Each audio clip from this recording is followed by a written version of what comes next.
Fifth quarter, Chris Burkhardt here with you at the Moda Center, Rose Garden, whatever you want to call it, as the Blazers fell to the 76ers 125 to 103. Not the banner game for your Portland Trail Blazers, not in the least. It was a rough night. From start to finish, really, they never really got in a groove. They were very, very sloppy with the ball, and I mean that's been a thing for me all year long with you guys, talking about taking care of the ball, get the assist numbers up, keep the turnover numbers down. Seems, simple enough, but for some reason the Blazers tend to struggle with it, and they struggled with it mightily tonight. The 76er defense, well, it was kind of all over the place, giving them a nice physical brand of basketball, and the Blazers struggled with it. And I think it's easy. Everyone wants to point the finger. This was the return of Coach Billups after he missed 2 games after the passing of his grandmother. And again, I can't say it enough. Regardless of how you feel about Coach, that's way more important than basketball. So I'm glad he got the time off to go spend with his family and pay his respects. And he comes back, and then it's easy to just point a finger at him, put him under a microscope, right? Like, oh, this happened, this happened, this happened. And there was a lot of bad that happened, but there was also just some very, very poor execution from the team all night long in this one. But again, you look at what Coach Burkhardt did for 2 games, and then you see this, and it's very, very easy to just ball movement wasn't there, fluidity of the offense wasn't there. Just it felt like a lot of struggling going on for your Portland Trail Blazers. Nobody really looked as good as they have in the last few nights, and that's unfortunate. And then on the turnover game, oh my gosh, that was a very, very bad one. We had talked again about ball security. It matters, but the Blazers had 24 turnovers tonight, 10 of them unfortunately from Deni Avdija, who had been playing so well in this recent stretch of games. But he had a lot of turnovers there, and a lot of them were just sloppy turnovers. Like, he gets out on the fast break, gets past the defense, next thing you know, he dribbles the ball off of his shin, and it goes out of bounds. Loop turnover, and that's just bad. And then Scoot, who had been pretty good with the ball as of late, he goes, and he had 7 assists, but then he gets 3 turnovers as well. Still like the fact that he had more assists than turnovers, but that's not the 10 assist, 1 turnover game that we saw, just a few nights ago against Utah. So again, just sloppy play all the way around for your Portland Trail Blazers. Taking a look at the box score, we'll start on the 76ers side of things. Paul George, he had 9 points, 6 rebounds, 4 assists, 7 points for Caleb Martin. Joel Embiid had 37. He was a force all night. Blazers really tried everything on him. You had Klingen on him for a few minutes. You had DA on him. You had Tumani on him. You had Avdija on him. And really didn't matter. He was going to go get his. They tried and tried and tried, but he still found ways to get buckets in this one. He finished 12 of 21, 12 of 13 from the line in a night that I tweeted about it. And I say it almost in jest, but it also kind of felt real. But it was I felt like I heard more whistles than I did bouncing of a basketball today. The boom, boom. All I heard was whistles. All I heard was whistles, which was just weird in this one. I mean, it was nonstop. I looked at our insider, Sean Hyken, at one point, and I'm like, have we set a record for combined offensive fouls in an NBA basketball game? I mean, that was not good. I mean, Shacker knows. I mean, we've had games where the game gets through, there's not a lot of fouls. The post-game show breezes through theirs. They come to us, and it's 10-15, and we're wrapping up the 5th quarter. No, we just started it tonight because this game was just carried on and on and on with those whistles. It was really tough. Now you continue to go down the lineup here. Tyrese Maxey, he had 23 points. Kelly Oubre had 15.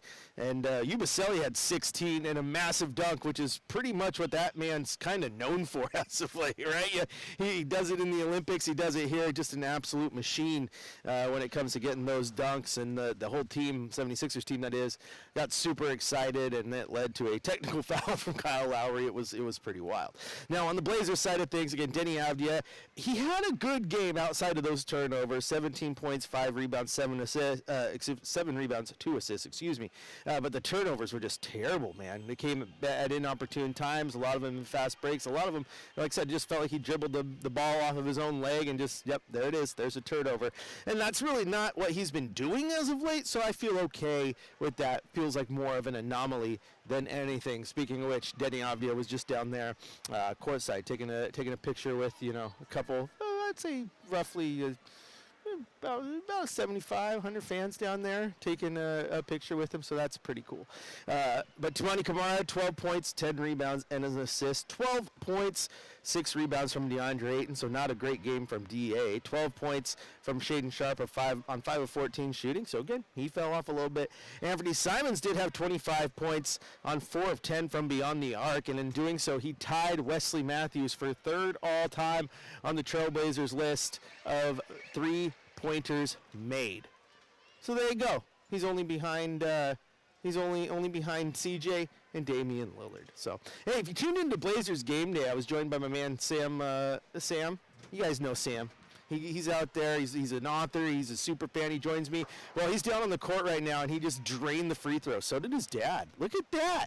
So, look at that. Good job, Sam and fam. And I'm going to make sure they know that I gave him that shout out. Now, everywhere else on the scoreboard, box score, Scoot Henderson, he had 6 points, 7 assists, and those 3 turnovers, as we said. And then the bench was pretty much nothing outside of that. 2 points from Chris Murray, 3 points from Donovan Clingan, 9 points from Dwap Reith. He just played the final 4 minutes, and it was basically his game. So, I mean, that was all right, but not like he was making a difference. And I said 3 points from Donovan Clingan, and that one is a major, major hang-up for me. I struggle to understand why you have the 7th overall pick, a guy that you say needs to get his legs under him, a guy who just needs the run, and in a game like this, he doesn't get the run. It's unreal. It's absolutely unreal. To play 8 minutes, which is what he played in this one, I don't like that.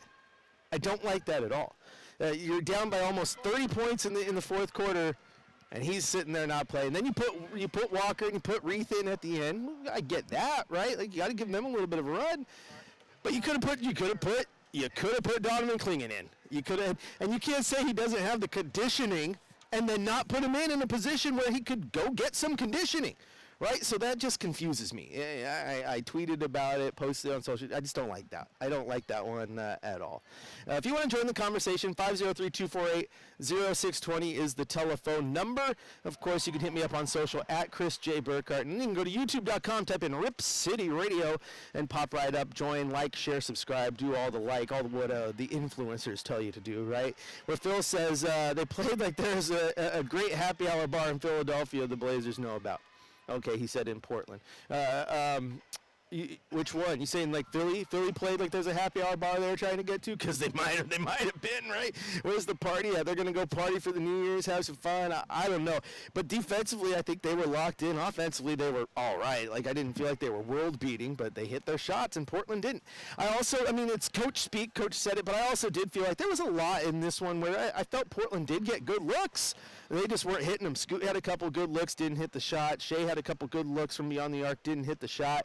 But, I mean, you could only rely on it. They had good looks but didn't hit them for so long, right? At some point, too, you got to play good defense, and you got to have a good game. And tonight, it was just a struggle for them, an absolute struggle for them. And, again, I know it's easy. It's easy to find that scapegoat, but absolutely fair, too, to say this, especially after the performance that you saw from Coach Borkran in his absence, that Chauncey is definitely under a microscope after this one. But, again, if you want to join in, that telephone number, 503-248-0620. We're going to take a quick break here on the fifth quarter. When we come back, though, we're going to hit you with our shot of the night and our drive of the night. And I can't wait to see what else Shacker has dialed up, because the intro to this show kind of knocked me off my game. Chris Burkhardt here with you. The fifth quarter rolls out after the break on your home of the Blazers, Rip City Radio 620.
of the Portland Trailblazers, 620 Rip City Radio.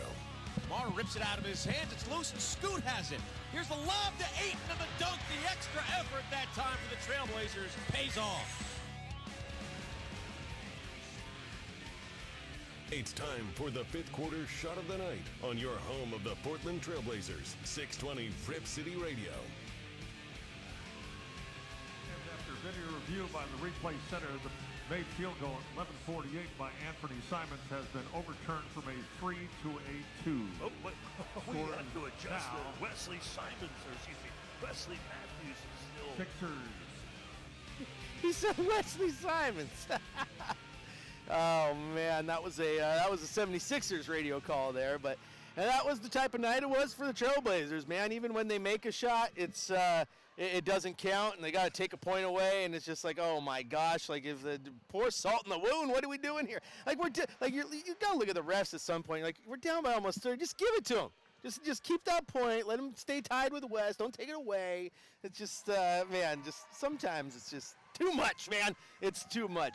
This is the fifth quarter. Chris Burkhardt here with you. If you want to join in on the conversation, you could hit me up on social at Chris J. Burkhardt. You can also go to youtube.com, type in Rip City Radio, and join the conversation there, where it's pretty quiet. I get it, man. These losses, they're tough to swallow. They're tough to they're tough to break down sometimes. Again, like this one, it's twofold. Like I think that there's some issues there with the game plan, and then I also think there was some issues there with the execution. I think it's obvious that you watch the offense today, it just wasn't moving as fluid as it was the last two games. And again, I don't know if I want to just say that's all Chauncey, but it very well might be, man. And maybe Nate unlocked it a little bit. And everyone's like, oh, well, he did exactly what Chauncey would have done when he was here. And like, yes, he did. But at the same time, he also had to add his own flair into it, right? Because he's sitting there and he has two chances to coach a game, and he's basically building that resume. Like he's showing other teams what he can do in that time span. And I thought he coached two great games. The rotations worked out for him. They just weren't the same tonight. And again, the execution was just poor tonight. I was almost shocked that in the post-game presser I didn't hear, we just lacked focus, or I didn't like our spirit, as has become cliche at times with Billups. And it was just tough, man. And it's just, man, you go out there, you have two great games, then you have one like this. And I get it. Philly's good. They're mainly healthy outside of their rookie who got hurt, but they got Joel Embiid. We all know how good he is. Paul George still trying to find his groove with this team, but he can still do Paul George things at any given time. And then Tyrese Maxey, who both sides of the ball just absolutely brings it. So they're good. They're good. And sometimes I love the YouTube chat because it just throws me off. Like Carrie agrees with me. First off, Carrie said, fire Chauncey, and then retorts with, you're right. Fire him twice. Hey, man, to each their own.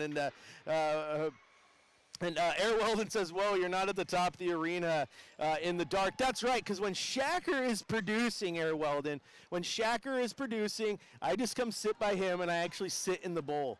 It's a little bit more well lit, okay? I need to bring my light kit with me for those nights that I'm stuck up there, up in section 330 or wherever I'm at, up there by the Pines, right? So that I get nice and well lit and the world can see me. But shout out to Air Weldon as my camera starts to fall. See this? I need it, Shacker. I need a YouTube producer. I need a YouTube guy to come help me. So I have to do all this stuff. But again, shout out to Air Weldon.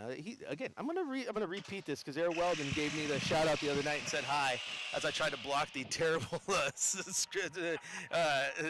They got drills over here taking the arena apart. But he said hi to me, and that was pretty awesome. I appreciate when you guys do that and say hi, and I know you're listening. So, oh, man, welcome to the Sounds of Moda After Midnight. It's like the Pac-12 After Dark. On the fifth quarter, we're bringing you Moda Center After Dark.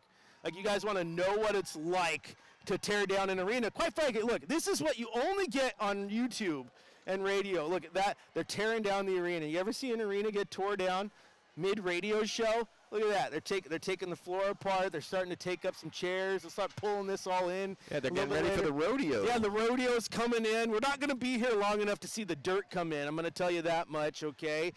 Maybe we'll see some of the bulls in the back. I don't know. The only bull I've ever seen inside this arena is a Chicago bull, okay? I've never gone to the rodeo.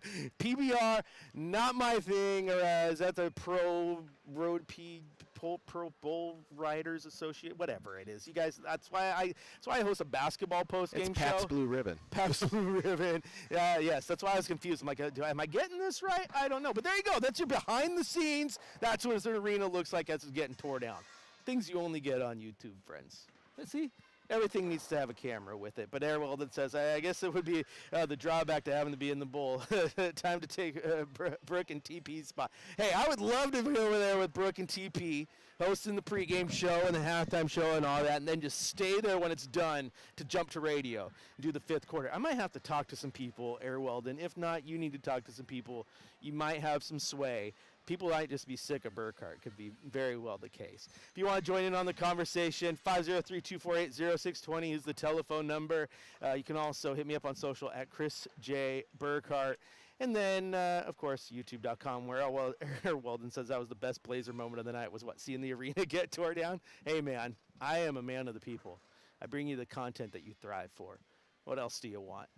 So I was here last time they were tearing the arena down. Like, I'm just sitting here talking. I look up and like the scoreboard was gone. I was like, where'd it go? And I pulled it up into the rafters. I wasn't even paying attention. It's kind of fun.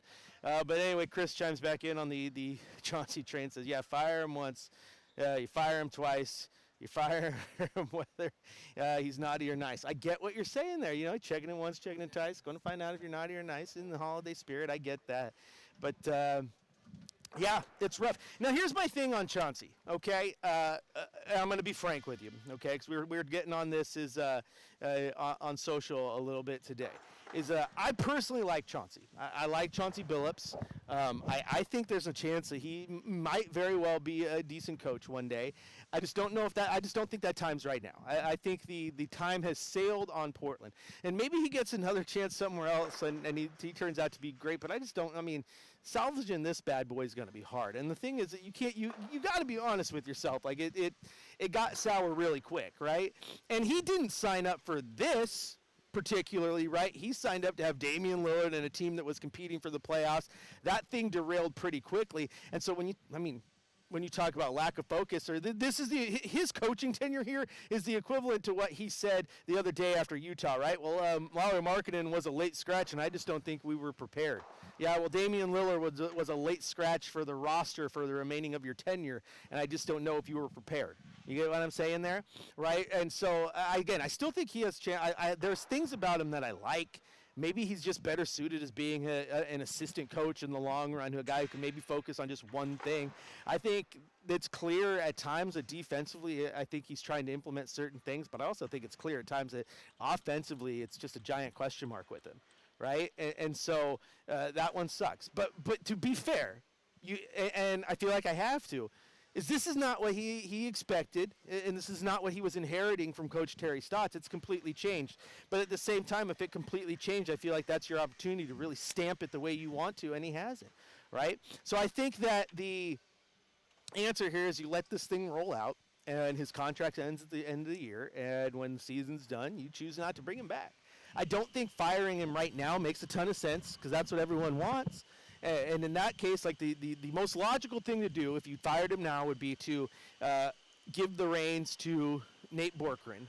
But I also don't think Nate Borkren's the answer. I think even if you did that, you still have to give the full coaching search process at the end of the day in the offseason to find the guy that you really, really want. And one thing that, and this is no fault of Chauncey's, let's be completely honest here, but you guys will understand what I'm saying, is the fact that Chauncey is a holdover from the last regime, right?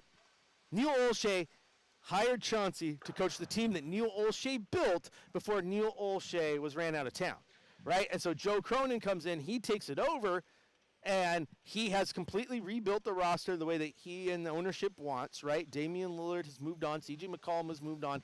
The only person on this team that was here at that time is Anthony Simons, right? It's a completely new-look Blazer team with the same head coach at the helm. And again, he was hired by the last regime for a very specific roster that's no longer here, and that regime's no longer here to support him.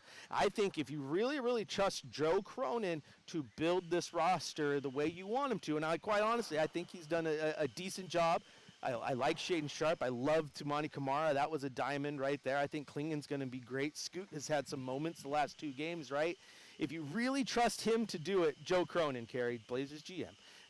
But if you really trust Joe to do it, then you have to let Joe hire his guy, a guy that he thinks can take care of his roster. I think that's the answer. That's the answer. Let's see. Jackson says, I think Chauncey is a good basketball mind, but he would be better suited for a veteran team. I think you're right. I think you're right. And like you said, with more coaching experience, I think he'd be suited for a veteran team. And I think he'd be suited for a team that's a well-oiled machine and just needs a coach to help steer him in the right direction. The Blazers just aren't a well-oiled machine, right? Now, I think that I heard this one today. I don't think it's the case, but it's like, what if Denver just really got tired? They're not playing the way. What if they moved on from Michael Malone? Would you bring in a Chauncey Billups? He's a Denver guy. No, you're good. You're good. Would you bring in a Denver guy? Bring in a Colorado guy? Bring in Chauncey Billups? And maybe he makes more sense for a team like that. It's again, they're veteran. They got Jokic. They're a well-oiled machine when they're ready to go. So again, I don't know. I'm not completely out on Chauncey as a coach. I might be out on his tenure here, though, and I do think at some point you got to move on. And where that answer is, I don't know. I don't think Nate Bjorkgren's the answer.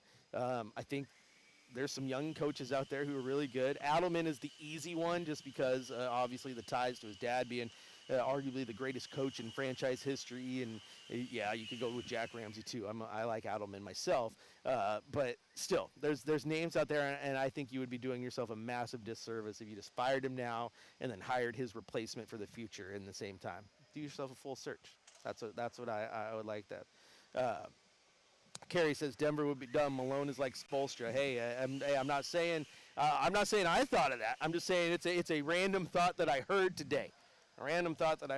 Like, could you see that? Like, that type of team. When someone said he needs a vet team, that's just what I was thinking of in that moment. But, heck, man, just here's the deal. If you keep Chauncey throughout the year and then you fire him, then he can probably take J.J. Redick's spot, because if LeBron James continues to run through coaches at the same pace, J.J. Redick won't last a year, right? And I like J.J. Redick, good basketball mind. So Eric Weldon says Mike Malone got a title to Denver. They shouldn't. I know that it's what have you done lately, but they shouldn't get cut out. Absolutely, and it's funny because the logic I heard on that Eric Weldon was he was close to getting fired, but then he led them to a championship. Well, if you were close to getting fired and you turned it around enough to get him to a championship, you did your job. Like, so why would you go back to, we were going to fire you, but no. No, I personally really, really like Michael Malone. If you look at the thing is, Eric Weldon, and you know this, you just saw it happen in Sacramento. A head coach is always the scapegoat, good or bad, always the scapegoat, right? And Denver is definitely underperforming. And so it's easy to say, it's a head coaching job, head coaching problem, and move on. You look at Denver, and you all know Denver's problem. Depth. That roster's not good. That roster has dumped all of their money into 4 players. Murray, Gordon, Porter, Jokic. They have Jokic, who might be very well one of the best players on the entire planet. Murray's all right. Porter Jr. hasn't lived up to the hype. Gordon has been very good for Denver. But then outside of that, their roster depth is not good. Not good. You saw it when they were here, man. You run to the bench, and it's like, oh, gosh, you're counting down the minutes until Jokic has his breath and can get back on the floor. That's your problem, not coaching. I mean, Michael Malone, I thought, was good in Sacramento, too, and they let him go. And that's just not good. Not good. So if I were Denver, I wouldn't get rid of Michael Malone. I like Michael Malone. I like him a lot. What else do we got here? Chauncey would destroy Denver as head coach. Jokic on the first boat back to Serbia. No, he's getting on a plane. What are you talking about? Hey, at least I haven't heard the name Cooper Flagg in a few days. I can't. You ruined it. You made me say it out loud. Well done. I appreciate that. And Eric Weldon says Sacramento is a poverty franchise. Sacramento is an incredibly frustrating franchise. But I really hope Portland figures it out for the same reason I'm about to say about Sacramento. And that's the fact that I've been to Sacramento many times. That is a great fan base, and a fan base that loves their Kings and loves good basketball. I went to games at Sleep Train formerly Arco Arena. That was a dump of an arena, but boy howdy was it full, even if the Kings were bad. And then they got the new Golden One Center, which is a phenomenal arena, one of my favorites in the league, mainly because I'm a media guy and I'm always had to be connected, and their internet's wonderful, right? But they fill that place, again, no matter how good or bad the team is, and the team just can't put it together. Management, top down, it's wild. Mike Brown shouldn't have been the scapegoat for that. That was roster stuff, too. And I said this on the pregame show, like, I've never seen a coach get fired from a team and then have so many other coaches come out and support it. And he absolutely did. Mike Brown did. And Mike Brown changed the culture there, got them to the playoffs, ended the longest drought in American pro sports, and it's a shame that they did it the way they did. If they wanted to fire him, man, at least have the guts to bring him into your office and let him know. Doing it on the phone after he led practice and he's on his way to the airport or wherever it was, that's just not good. That's not nice. And Michael Malone, another name there we've been talking about, he dropped, like, doesn't surprise me. I was fired by the same people. And then I remembered that, like, man, like, the Kings, people are all talking about Mike Brown, and then Michael Malone comments on it. People forget, like, how did they inform DeMarcus Cousins that he was being traded? PR guy whispered in his ear in the middle of a media scrum that he was being traded. At All-Star break. There he is at All-Star break doing media availability. PR guy leans in. He's like, what? Oh, really? And that was when the All-Star game was in New Orleans, right? And he's like, yeah, I really like the city. I like being here in New Orleans. Quick pivot. That's what the Kings did. That's crazy. That's crazy. That fan base deserves better, because that's a good fan base, man. That's a good fan base. Portland is a great fan base too. I've told you guys that forever. Might be biased though. This is my hometown, my man, my hometown. Also, Eric Weldon with the comment of the night. I said, why would he be on a boat? He'd take a plane. It's either, he says, boat. He'd be on a horse. Well played, Eric Weldon. Well played. All right, if you want to join in the conversation, 503-248-0620 is the telephone number. You can also go to youtube.com, type in Rip City Radio, and get in on the YouTube chat where Dennis and Samuel and Chris and Eric Weldon are holding it down. Sam says, foul shots and ball security need to be a focus going forward. You're absolutely right, Sam. That's why I keep you around. That's why I keep letting you have a headset every time you come pester me, okay? And I don't mean pester. I appreciate you being around. And nice shot, by the way. You and Dad. You know what, guys know what's up. You guys know what's up. We're going to take a quick break here, though. Then we're going to head to the coach's corner. We're going to hear what Coach Billups had to say following the game. And then we're going to hand out a game ball. And then we're going to get out of here, man. We got to wrap this year up. And I got to make some cheesy joke about not seeing you until next year, right? That's what you got to do. I'm a dad, so I got to make dad jokes, my friends. Chris Burkhardt here. This is the fifth quarter presented by Coors Light. We roll on after the break right here on your home of the Blazers, Rip City Radio 620.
There you go. I told you guys, I typed in the chat. It's like more behind-the-scenes stuff over here, right? More behind-the-scenes stuff showing off the court and having some fun here. They're turning the court over. Did you play the intro? Because I can't hear anything. Did you? Oh, he played the intro. Okay, I'm just talking like crazy. We're having fun, though. But he played the Coach's Corner intro, which means it's time for the Coach's Corner. Let's head down to the press room and hear what Coach Billups had to say following this loss to the 76ers.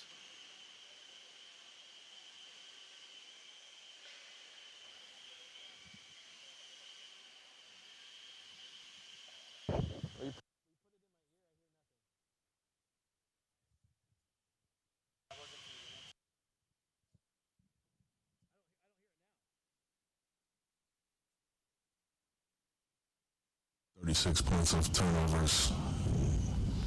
And, you shoot 22 from three. It just makes it really tough. It really does. And the team's good. I'm giving credit. The team's really good. They're physical. Defensively, they try to take a lot of things away from you. They're back healthy now. The big fella was, like we seen him in his MVP year. He was great today. So you got to give him a lot of credit. You really do. But yeah, it was rough on us out there. What went into the decision to challenge that out-of-bounds play like less than a minute into the game? One of the things, out-of-bounds plays, I want to be a lot more aggressive at challenging those things no matter when it is. If we feel like for sure we got it, why not get the ball? More possessions, the better for us, for anybody really. But, yeah, I don't care if it will, obviously, when they do it, when it happens. If I feel like it should be our ball, it could be our ball, I'm going. They go to that matchup zone early in the second quarter. They really didn't leave it most of the game. What do you do on nights like this when you can't find anything from the outside and the turnovers are happening? What do you try to do to get out of that? The interesting thing about that is I thought we did a pretty good job. We turned it over once or twice, but, man, we got good looks on it. I thought we gave up on our dribble too quick coming off of it, knowing that they had Embiid on the left side down there. He wasn't going to move too much off of his spot, So all we had to do was get there, and we could get shots. So I thought we got pretty quality shots for the most part in that zone. We just couldn't make, but at the end of the day, you just keep going, man. You just keep going. Coming at halftime, we was 14 for 18 at the rim. So I'm saying let's just keep attacking, get to the rim. I mean, we can't make outside, but let's get to the rim.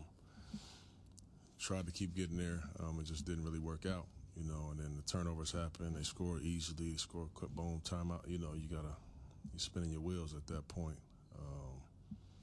So it was tough. What were you seeing on a lot of those turnovers? Was it something Philly was doing or just a lot of unforced errors? It's probably when you have this many, it's a little bit of both.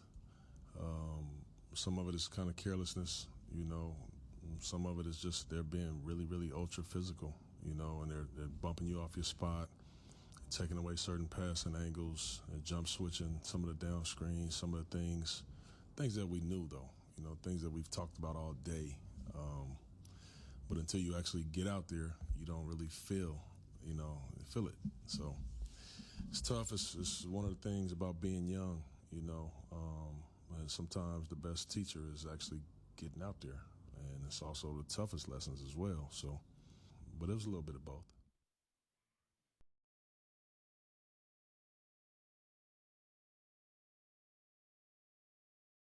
Who is the MVP tonight for the Trailblazers? It's time for Game Balls on Fifth Quarter.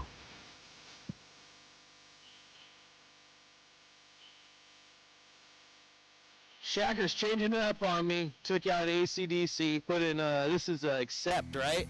There you go. Hopefully they don't get as mad at us, man. Every single time Big Balls by AC/DC got on YouTube, we got a copyright on us. They don't like that. A couple other people are like, it's okay. AC/DC's like, no, we're blocking your content. I'm like, I'm sorry. I'm doing my best. It is time now for a game ball, though. And if you're on hold, stay there. I'll grab you in just a sec. But if I'm handing out a game ball tonight, oh, man, who deserves one? I don't know. That's a tough question. Anthony Simons. Anthony Simons deserves it because he tied Wesley Matthews third all-time in team history in three-point shots. Pretty incredible. Also, just a changing sign of the times, man. Everyone's taking more three-pointers nowadays, and they're just climbing up the ranks there so quickly. Eric Weldon says, Tumani Kamara, 6 offensive rebounds, double-double, did what he could. Hey, I thought he played well. Took a couple nice charges, played defense quite well. He picked up some fouls. Did pick up some fouls. Some of them were ticky-tack. I thought it was a weird game foul-wise. I'm not saying that the refs were like lopsided or anything. I thought they were really soft though. Like I thought they were just calling things that more often than not you would see teams get to play through, and they just weren't getting to play through it tonight. And again, as I said earlier, I felt like I heard more whistles than I did actual bouncing of basketballs today. And that tells you something because we were watching a basketball game. Should hear a lot of the basketball. All right, let's head out to the phone line and hear what Sam has to say. Sam, welcome in to the fifth quarter. You just can't get enough. I know it. Hey, Chris, can you hear me? I can hear you, bud. Oh, well, this is what I think. I think that, there's a lot of, bigger issues, maybe shot efficiency, but really foul shots. Ever since I was a youngin', my dad always said, stop shooting threes and shoot foul shots instead. It'll make you better. And I didn't want to listen, but I really think that this shows we need to start practicing our foul shots because it can make or break the games. It can really pick up the momentum or break it completely. No, you're right. It absolutely can kill you and make you. The Blazers missed 9 of them today. 70% from the free throw line is absolutely not great. I think it was Tom Izzo there at Michigan State. He used to end every practice. Even though he was the coach, he would end the practice with 100 free throws, and he had to make 100 in a row. That was his own thing. Free throws matter, man. I don't know if they're practiced enough because, like you said, that's basically a free shot at the basket. You should be able to hit those. And 9 points, I don't know if it would have mattered tonight, but at the same time, if you're hitting those shots, it does help a little bit with your momentum and keeps you going forward. So, no, you're spot on with that one. Oh, yeah, absolutely. And then another thing, I thought that ball security is a real issue. I think the offense looked a little disorganized, which is probably due to the fact that we're trying to get close-up shots.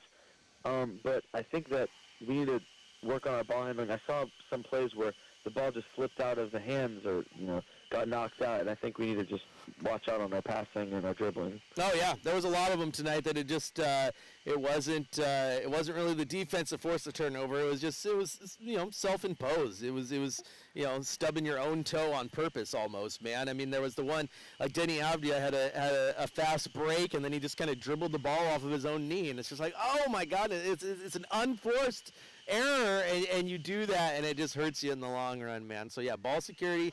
It's a big issue, and it's reared its ugly little head plenty of times this season, so you would hope that they find a way to fix it. Yeah, what I'm hoping is that the management keeps the team together, because I think what we need most is team chemistry. I remember you mentioned Mo Harkless and Al-Farouq Aminu, not the best players ever, but they worked really well together with Lillard and McCollum, and all together I think our Blazers team can become really good with the same team, and ball security will come with time. Yeah, no, absolutely. What Sam was referencing was I was talking to him pregame up at the Pines about how you look at that team that went to the Western Conference Finals in 2019 and those late runs there. They started Mo Harkless and Al-Farouq Aminu, and those guys weren't the best players in the world, and frankly, they probably wouldn't have been starting on a lot of teams. I contended at the time, I was very, very vocal about how you knew the Blazers had turned the corner as a roster when those two guys were coming off the bench. But they found success because they played so many games together. They built chemistry, and chemistry matters just as much as a skill set, and they had it. And it is clear that this team lacks it at times, which is why I would love for them to figure out where they're going to go, make some moves, and let this young core that they don't want to develop together, Scoot, Shea, Klingon, Tumani, Denny, play together and build that chemistry, Sam. That's what I want to see. Absolutely. Well, thank you, Chris. I appreciate all the opportunities. Of course, and I look forward to the next email from your dad letting me know what game you're going to. He's on top of it. And I appreciate you this morning at the pregame. Like, you were sprinting up to the 300 level to try to see if I was still on air. And if you ever catch me and there's still time, I'm giving you the headset. It's basically yours. You have earned it. Thank you, Chris. All right, man. You have a great night. Have a good night. Yeah, you too. All right, that's my buddy Sam. Like, it's so cool. Like, never be afraid to come say hi, because that's what happened with Sam. His dad came up and said hi to me when I was hosting the pregame show. Asked if we were doing interviews, and I joked about, like, hey, do you want to come on? He's like, no, my son might. I was like, bring him over. Next thing, now Sam's been on like 3 game days with me and just called in the 5th quarter. So never be afraid to come say hi. Come say hi. Air Weldon, get here sooner next time. Come up top. I'll let you on. Don't just yell at me in the tunnel, okay? The beard and the look, I know I got RBF, resting bad guy face. I know I can look grumpy, okay? But I'm just a teddy bear. I promise you guys, I'm a teddy bear. All right, that's gonna do it for the 5th quarter. We'll be back at it though here in just a few days. Actually, on January 2nd, right? Lakers, Blazers.